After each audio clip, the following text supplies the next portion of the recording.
I'm going to invite the Elder Board up, part of the Elder Board, all the Elder Board, to share some family updates. Thank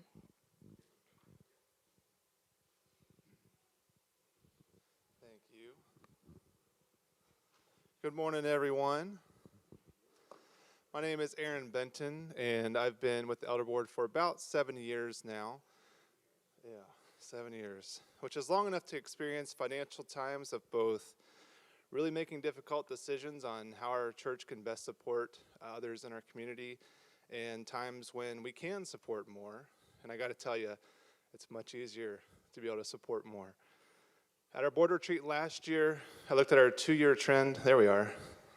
I looked at our 2-year trend that compared our overall expenses against our income, and there were a couple of times when the expenses actually outpaced our income.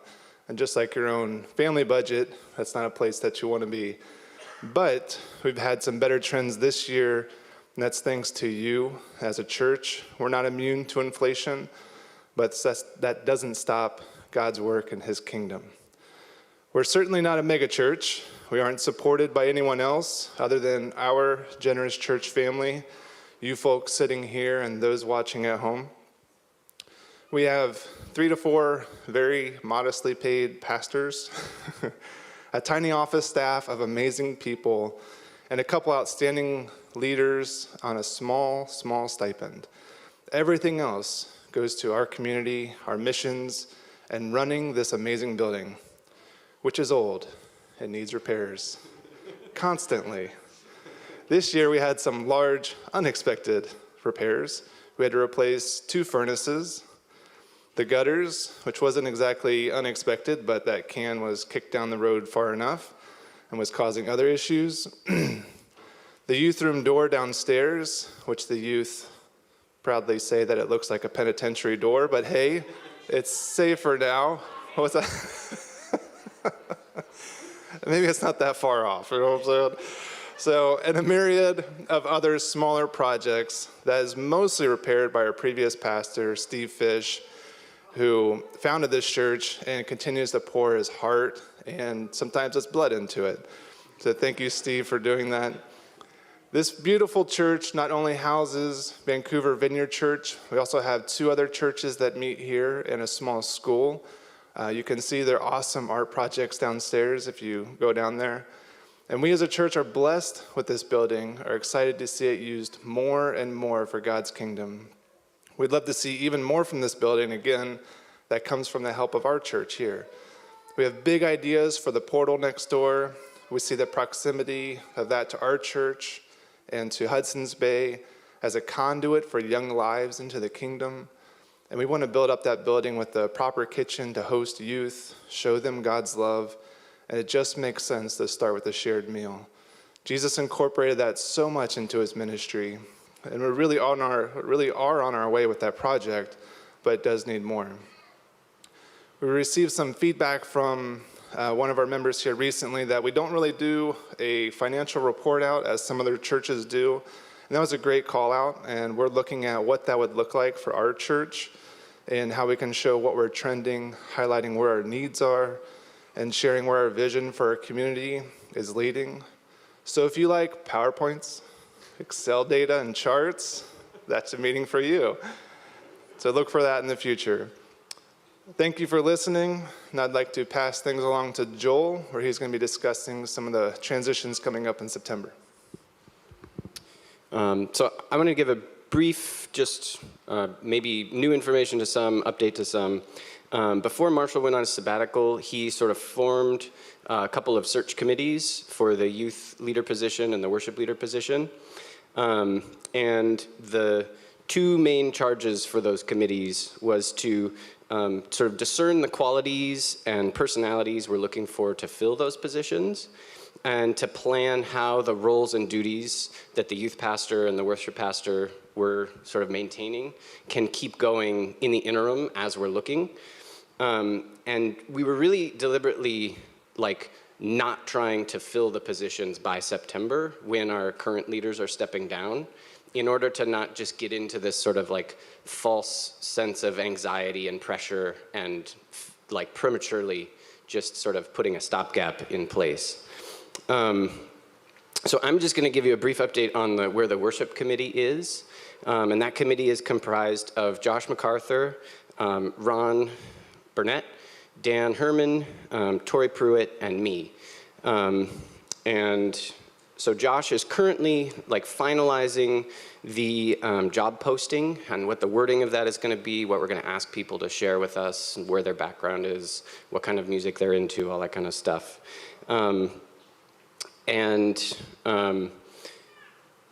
So that posting is based on the conversations we've had as a committee so far. In September, Josh and Jason and Liz are all going to be stepping back from their roles in leadership. And Josh's plan is to basically not be on stage at all between September and like January. But he does tell us he'll be happy to help out on stage 1 to 2 times a month after that. And we're really planning to hold him to that. During that interim right now, between Josh stepping down and finding a more permanent person to inhabit the role of worship leader, Tori is going to be taking on kind of the administrative, scheduling, and coordinating duties of worship and the worship team. And she and I will both be attending the sort of like meetings that we need to be at. And then I'll be doing my best to provide any additional help in the role that she may need. We are currently in need of musicians and volunteers. We're always happy to, if you're a musician and you want to help with the worship team, to come and talk to us. If you're interested in sitting up in the balcony and working at the soundboard, running the cameras for the live stream, or running projection, everything that's on the screens, we can train you. I don't know if we can train you to be a musician, but we can train you to do all of the things in the balcony. So if you want to be in the balcony, get in touch with Dan or me, and I'll put you in touch with Dan.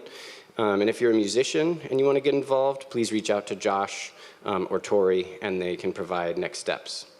Also, just in this time, we're sort of in this unprecedented amount of change with lots of moving pieces. So we just want you to have grace for us and patience and participation.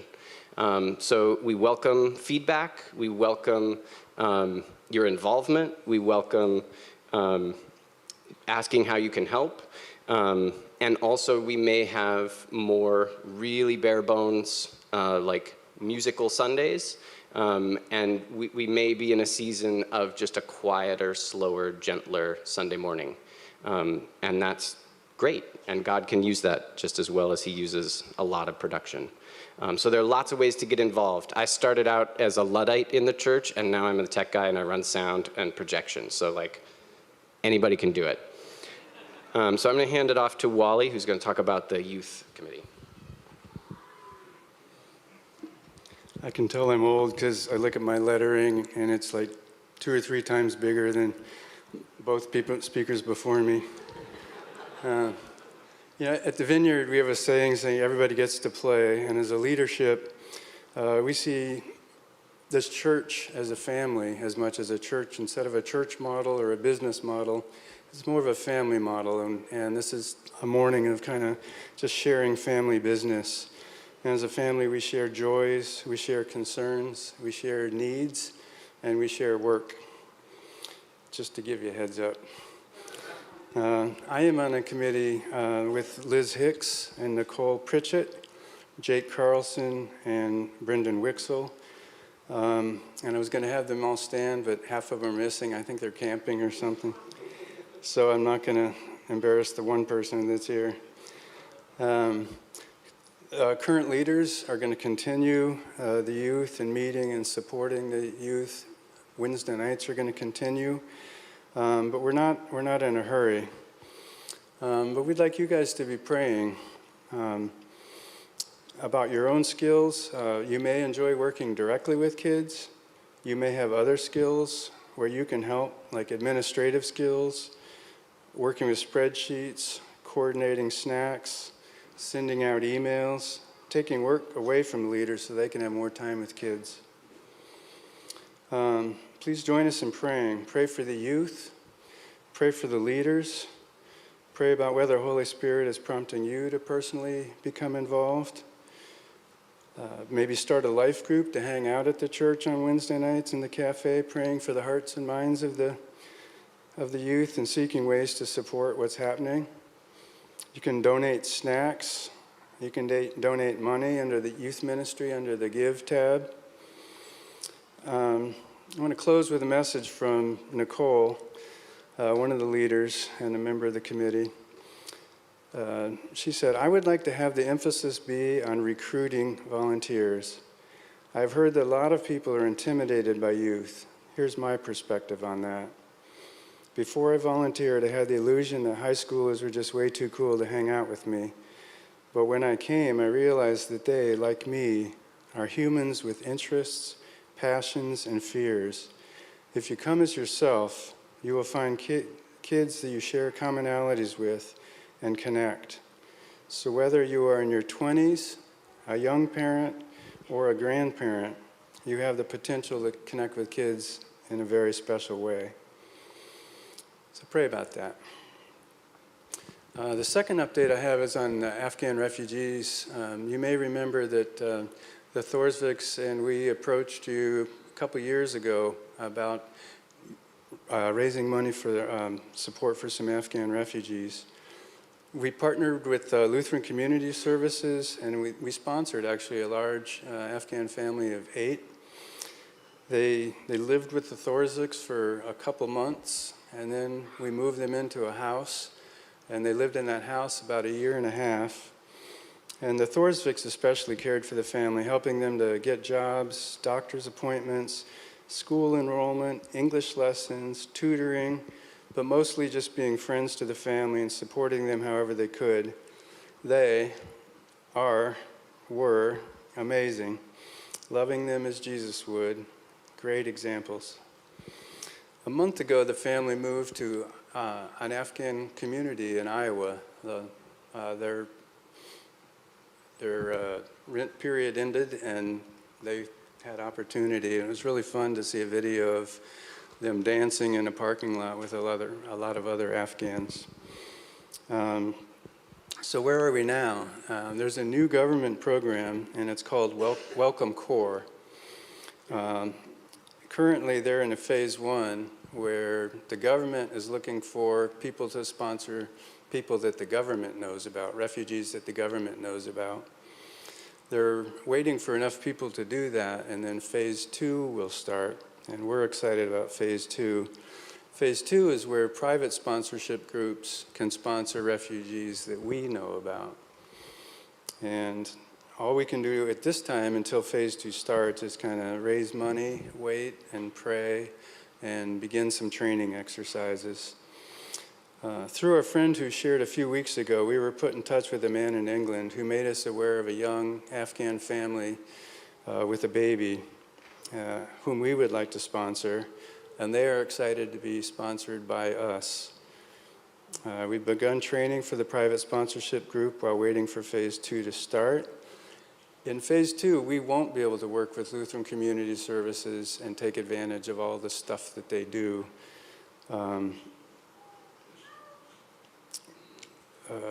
But our group will need to do and pay for all of the things we did with them for the first family. So flights, housing, clothes, food. This can be ongoing for a significant time before the family can support themselves. So picture 1 minute, you in your home with all that you have. And then picture all of a sudden you're on the other side of the world with none of that. Just it's you and your family, and that's it. And that's what the families experience. And you have a limited understanding of the language. So at this time, we don't need any tangible items, but when the time comes, we will hit you up. And we will, it's basically all the stuff you'd need to take care of a home. Pots and pans and brooms and et cetera, et cetera, et cetera. So with faith, we ask you to join us and pray that phase 2 begins soon, that the program will start. Pray that the family gets through the vetting process smoothly and quickly. They've started that process, and the government has to approve them. There's a bunch of hoops they have to jump through. Pray whether Holy Spirit has a role for you to join our team and help to raise money and other support, providing rides, maybe initial housing, finding housing, filling it with needed stuff. If you are interested in joining us, speak to me or Liz or Andrew Thorsvik. We would love to have you join us. And if you'd like to give money in the interim to help raise funds, we still have a drop down. When you go to the Give, one of the choices is Afghan refugee support on the Give tab of our website. So thanks for listening. Hi, everyone. I'm Noelle, if I haven't met you yet. I'm just here to wrap it all up. If you have any questions at all for all of the information we just shared, you can email office@Vancouver Vineyard, and you can put board in the subject line, and one of us will respond to you guys. Especially if you have questions about the hiring committees, we know that's kind of the big one, so feel free. Any questions or concerns? The other thing is I want to make sure everyone marks your calendars on Sunday, September 3rd, which is our first Sunday back in the building after the park.